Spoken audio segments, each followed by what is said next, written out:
السلام علیکم.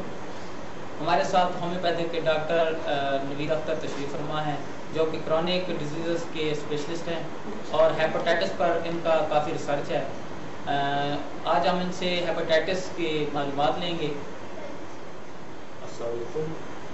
ہیپاٹائٹس جگر کی سوزش کو کہتے ہیں. اگر اس سوزش میں کوئی وائرس انوالو ہو تو اسے وائرل ہیپاٹائٹس جسے عرف عام میں ہیپاٹائٹس کہا جاتا ہے وہ ہیپاٹائٹس کہیں گے.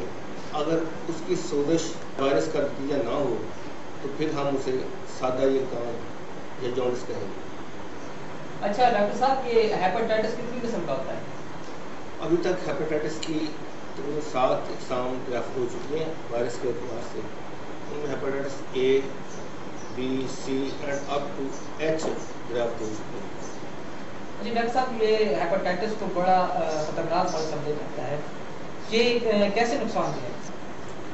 ہیپاٹائٹس کا وائرس جو کہ خون کے خلیات یعنی بلڈ سیل کے اندر ہوتا ہے اور بلڈ سیل کو استعمال کر کے اپنی نسل بڑھاتا ہے. جب وہ ہیپیٹک سسٹم کے ذریعے جگر کے اندر جاتا ہے تو ہیپیٹک سیل جو جگر کے سیل ہوتے ہیں انہیں ڈیمیج کر دیتا ہے. آئے میں آپ کو اس کی کنڈیشن بتاتا ہوں جگر کی کہ کیسے نقصان پہنچاتا ہے. یہ دیکھیں ایک صحت مند جگر ہے اور یہ وائرس نے اسے نقصان پہنچایا ہے، مختلف ٹکڑوں میں تقسیم کر دیتا ہے. یہ جگر کی مختلف کنڈیشنیں ہیں جو وائرس کی وجہ سے ان کو نقصان پہنچا ہے. میں یہ بھی بات آپ کو بتاتا چلوں کہ ہیپاٹائٹس مرض میں جب سٹول مختلف کلر میں آ رہا ہوتا ہے تو اس کی ٹیکنیکل کاز یہ بھی ہوتی ہے کہ یہ جو لیور کو کافی سارا نقصان پہنچا ہوا ہوتا ہے تو یہ جو اس کے اندر ہیپیٹک پورٹل سسٹم ہے جو خون کے فلو کا نظام ہے اس میں ویریشن آ رہی ہوتی ہے خون کی سرکولیشن میں. اس وجہ سے سٹول کا رنگ مختلف، کبھی بلیک کبھی سفید، اور بعض دفعہ اس میں فیٹس بھی آ رہے ہوتے ہیں. تو اس وجہ سے وہ پخانے کا رنگ یا سٹول کا رنگ تبدیل ہوتا رہتا ہے. اچھا ڈاکٹر صاحب، ہیپاٹائٹس میں اکثر خون میں پلیٹلیٹس کی کمی ہو جاتی ہے، اس کی کیا وجہ ہے؟ چونکہ ہیپاٹائٹس وائرس جو ہے ان کی یہ مختلف فیملیز سے بلانگ کرتے ہیں. ان کی مختلف فیملیز ہوتی ہیں، جیسے ہیپاٹائٹس بی کی ہیپیٹنا ویرٹی ہے، اسی طرح ہیپاٹائٹس سی کی فلیمی ویرٹی ہے. چونکہ یہ وہی فیملی ہے جو جس کا تعلق ڈینگی فیور سے ہے اور اس فیملی کے جتنے بھی وائرس ہیں وہ پلیٹلیٹس کی کمی کا باعث بنتے ہیں. اور اس لیے یہ خاص کر یاد رکھنے کی چیز ہے ہیپاٹائٹس میں ہیپاٹائٹس سی جو وائرس ہے وہ اس کی وجہ سے پلیٹلیٹس کی کمی ہوتی ہے. زیادہ تر وہی موجب بنتا ہے پلیٹلیٹس کی کمی میں. ڈاکٹر صاحب، اکثر یہ سننے میں آیا ہے کہ یہ مرض نائی کے استرے سے، استعمال شدہ سرنج سے اور خون لگانے سے پھیلتا ہے. اس کے بارے میں کچھ بتا سکتے ہیں؟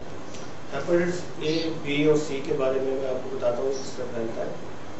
ہیپاٹائٹس بی کا جو وائرس ہے وہ خون کے اندر اور تمام فلوئڈز میں پایا جاتا ہے، جیسا کہ سلائیوا ہے، سویٹ ہے اور سیمن، ٹیئرز وغیرہ اور بریسٹ ملک میں، ان تمام فلوئڈز میں پایا جاتا ہے.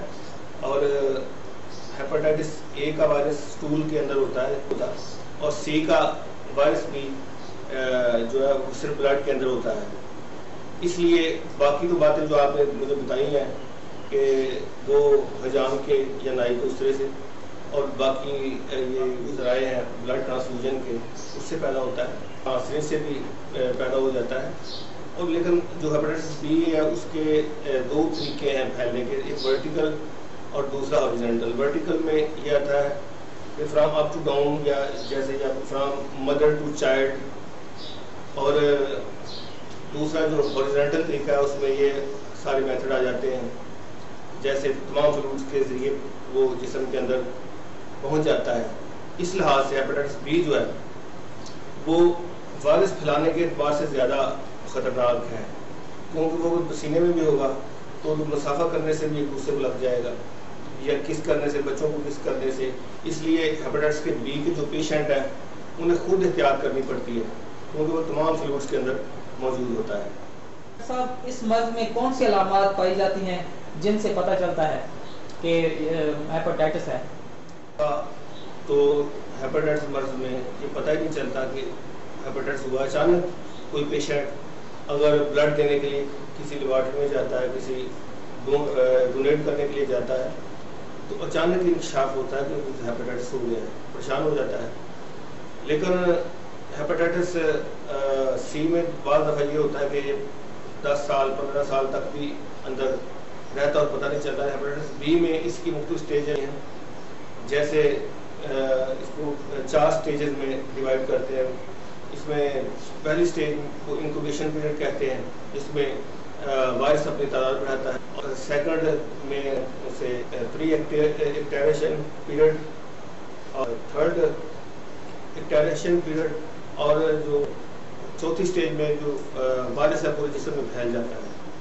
صاحب آپ نے جو تحقیق کی ہے ہیپاٹائٹس پر، اس میں میڈیسن کس انداز سے کام کرتی ہے اور وائرس کتنی دیر میں نیگیٹو ہوتا ہے؟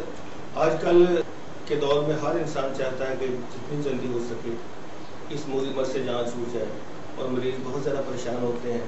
اور میرے پاس بہت سے ایسے پیشنٹ آتے ہیں جنہوں نے فوراً جانا ہوتا ہے. ان کے لیور کے مسئلے کی وجہ سے، ہیپاٹائٹس کی وجہ سے ان میں یہ سب سے بڑی رکاوٹ ہے، کیونکہ جو ٹیسٹ کرتے ہیں یہ سب سے پرائرٹی پہ رکھتے ہیں ہیپاٹائٹس کو. تو میں تھوڑا سا آپ کو سمجھانے کی کوشش کرتا ہوں. یہ میں نے ادھر یہاں رکھی ہے کہ یہ بیماری کے خلاف کیسے ہماری میڈیسن کام کرتی ہے اور کتنی دیر میں وائرس نیگیٹو ہو جاتا ہے. جیسے میں پہلے ہی آپ کو دکھا چکا ہوں لیور کی مختلف کنڈیشن، اور یہ کنڈیشن پر ڈیپینڈ کرتا ہے کہ لیور کی کنڈیشن کیا ہے، جس سے ہمیں بلڈ کے مختلف ٹیسٹ کے ذریعے پتہ چلتا ہے کہ جگر کس کنڈیشن میں ہے. ایک اگر آدمی ارلی پازیٹیو ہے تو وہ تو جلدی کور کر لے گا، اور اگر ایک سروسز کی پوزیشن پہ ہے یا اس کی جگر کافی ڈیمیج ہو چکا ہے تو پھر ہمیں اس کو اسی حساب سے ٹریٹ کرنا پڑتا ہے کہ وہ کیسے کام کرتا ہے. پہلے تو آپ کو یہ بات سمجھنی ہوگی کہ انسان جو ہے اس کے اندر جب تک وہ فرام برتھ ٹو ڈیتھ 2 جسم اس کے اندر ہوتے ہیں. ایک مادی جسم ہے جس میں ہم مرنے کے بعد بھی اگر اس کا انسان کو پوسٹ مارٹم کیا جائے تو فزیکلی نظر آ جاتا ہے ہر چیز. اور دوسرا روحانی جسم ہے جسے ہم میڈیکل کی زبان میں وائٹل فورس یا ڈائنامک فورس کہیں گے. تو یہ 2 جسم جب بیلنس طریقے سے کام کر رہے ہوتے ہیں تو پورا نظام جسم کا بہترین صحت مند انداز سے کام کر رہا ہوتا ہے. اگر روحانی جسم جسے ہم وائٹل فورس کہتے ہیں اس میں کمزوری آ جاتی ہے تو تمام جسم کے جو بھی نظام ہے وہ ڈسٹرب ہونا شروع ہو جاتا ہے. اور اس کی مین جو فیکٹر ہے، چونکہ پورے جسم کے تمام نظام میں جو اللہ تعالیٰ نے سیل سے بنائے ہیں ان تمام کے اندر جو طاقت ہے وہ صرف وائٹل فورس کے ذریعے سے کار فرما ہے. چاہے وہ سیل کا سائٹوپلازم ہے یا پورے ہر خلیے کے اندر جو طاقت ہے وہ اسی وائٹل فورس سے آ رہی ہے. اگر وائٹل فورس کمزور ہوتی ہے تو نہ انسان کا امیون سسٹم کام کرے گا جو قوت مدافعت پیدا کرتا ہے، نہ ہیپیٹک سسٹم. یہ مختلف سسٹم میں نے بتایا ہے. یہ دیکھیں، یہ میں بلاک ڈائیگرام سے آپ کو سمجھانے کی کوشش کر رہا ہوں. جسے انسانی روح یا ڈائنامک فورس یا وائٹل فورس کہتے ہیں. یہ پورے جسم کے اندر سر کے بال سے لے کر پاؤں کے ناخن تک جو بھی سیل ہیں اس کے اندر رواں دواں ہے جب تک انسان زندہ ہے. اور یہ امیون سسٹم جو ہے اللہ تعالیٰ نے خودکار مدافعتی نظام بنایا ہے جو کہ ہر قسم کی بیماری کا خود مقابلہ کرتا ہے. جب یہ قوت کمزور ہوتی ہے تو نہ یہ امیون سسٹم کام کرتا ہے صحیح انداز سے، اور یہ تمام چاہے نروس سسٹم ہے، چاہے سرکولیٹری سسٹم ہے، اینڈ سو آن تمام جو سسٹمز ہیں وہ اپنا کام صحیح طرح انجام نہیں دیتے. یہ جب یہ وائٹل فورس ٹھیک ہوگی، جسے ہم انسانی روح کہیں گے یا وائٹل فورس کہہ لیں یا ڈائنامک فورس کہہ لیں، تو پھر پورا جسم ایک بیلنس کے ساتھ صحت مند رہے گا. اور جیسے وائٹل فورس کمزور ہوتی ہے تو ہمارے نہ تو یہ امیون سسٹم کام کرتا ہے، نہ سرکولیٹری سسٹم کام کرتا ہے، نہ نروس اینڈ سو آن. کوئی بھی سسٹم جو ہے نا وہ صحیح طرح کام نہیں کرتے اور مختلف قسم کی علامات پیشنٹ میں پیدا ہو جاتی ہیں. تو ہم کیا کرتے ہیں، ہماری جو میڈیسن ہے یہ وائٹل فورس ہے کو بیماری کے خلاف طاقت دیتی ہے. یہ وائٹل فورس ہے بیلنس حالت میں آنا شروع ہو جاتی ہے. تمام نظام چاہے وہ ہیپیٹک موٹر سسٹم ہے, چاہے ڈائجسٹو سسٹم ہے, چاہے نروس سسٹم ہے, اور چاہے سرکولیٹری سسٹم ہے, ریپروڈکٹیو سسٹم ہے, تمام سسٹم بیلنس حالت میں آنا شروع ہو جاتے ہیں اور بیماری کا ختم کرنے کا باعث بنتے ہیں. سب آپ نے جو جگر کی مختلف حالتیں دکھائی ہیں, کیا سب کو ایک ہی دوائی دیتے ہیں اور مریض کو کیسے چیک کرتے ہیں؟ میں جگر کی کنڈیشن کا پتہ مختلف قسم کے بلڈ کے ٹیسٹ کے ذریعے پتہ چل جاتا ہے. اس میں مختلف قسم کے جو انزائم ہیں ان کی مقدار, ان کے پیرامیٹر ڈسٹرب ہو جاتے ہیں. جیسے سیرم امائنو ٹرانسفیر, اس کی جو ہے کوانٹٹی بڑھ جاتی ہے, اور اس طرح دوسرے الکلائن. پیشنٹ کو جو میڈیسن دینی ہوتی ہے وہ جگر کی کنڈیشن کے مطابق دی جاتی ہے. ایک پیشنٹ کا اگر کرونک کیس ہے اور اس کی لیور سروسس ہے اور بہت سارے اور پیچیدگیاں ہیں, اس کو اس حساب سے میڈیسن دینی ہوتی ہے. اور ابتدائی اسٹیج میں جو میڈیسن دیتے ہیں وہ اس کو یعنی ارلی اگر پازیٹیو ہے تو اس کو اس کے ڈیزیز کے حساب سے میڈیسن دی جاتی ہے. بہت زیادہ یعنی اس کا جگر خراب ہے, سروسس ہے, اور اس کی اسٹیج جو ہے وہ چوتھی ہے یا تیسری ہے, تو اس کو پہلے میڈیکل میٹرم استعمال کی پیلیشن, اس کی جگر کی پیلیشن کی جاتی ہے. جگر کو جو میں نے تصویریں آپ کو پہلے بتائی ہیں ان کو پہلے جگر کو بھی طاقتور کیا جاتا ہے اور ساتھ وائٹل سسٹم کو توانائی دی جاتی ہے. تو اس حساب سے ہم یہ ہر پیشنٹ کو علیحدگی یعنی ہم اس کو انڈیویجولائزیشن پہلا دیکھتے ہیں, اس کی نفرادیت دیکھی جاتی ہے, اس حساب سے میڈیسن دیتے ہیں.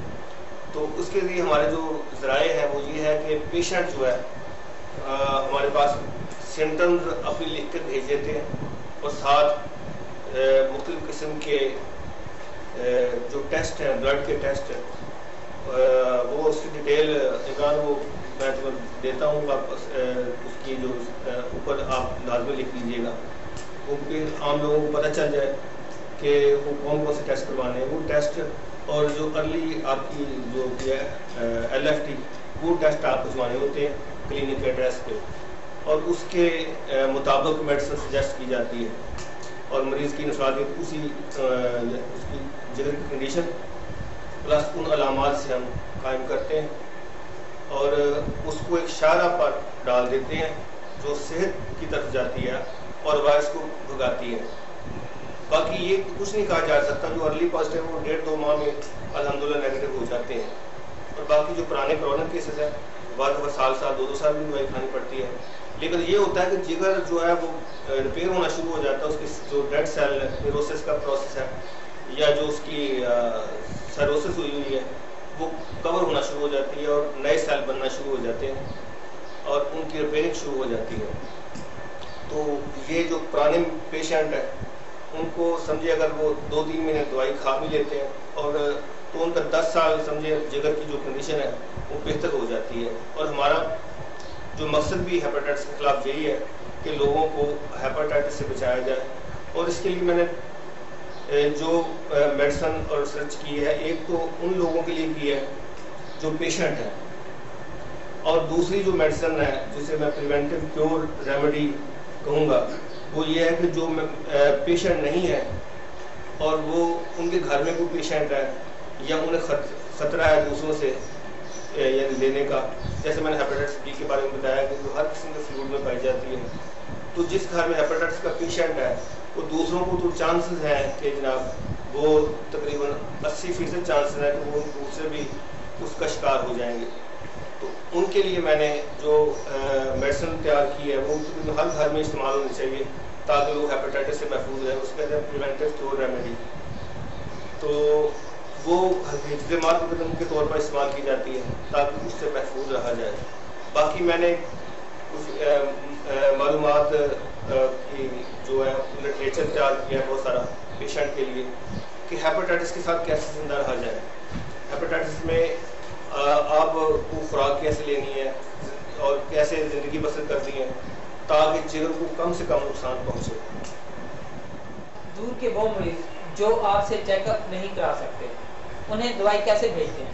اس کا سادہ طریقہ ہے کہ اپنے جگر کی جو ٹیسٹ رپورٹس ہیں وہ اور اپنی تمام علامات جو آپ محسوس کرتے ہیں، مختلف پیشنٹ تھکن، ٹانگوں میں درد، الٹی، نتلی اور ہاتھوں پاؤں میں جلن، سینہ زیادہ آنا، اس طرح کی علامات جو ہے ان میں پائی جاتی ہیں، تو انہیں چاہیے کہ ڈیٹیل کے ساتھ علامات بھی ساتھ بھیج دیں، جگر کی ٹیسٹ کے ساتھ، جگر کے مختلف ٹیسٹ کے ساتھ، تو ان کی روشنی میں ہم اس کا تجویز کرتے ہیں.